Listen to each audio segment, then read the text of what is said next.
Как тебя зовут? Ахмед. Сколько тебе лет? 19.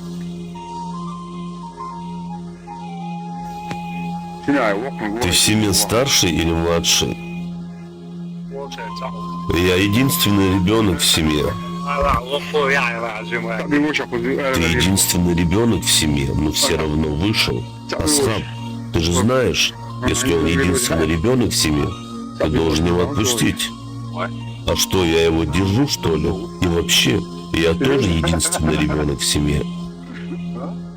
Ты серьезно? Единственный ребенок в семье? Да, я единственный ребенок в семье. Вот вышел с друзьями сюда. Здесь же никто никого силой не держит и силой не приводит.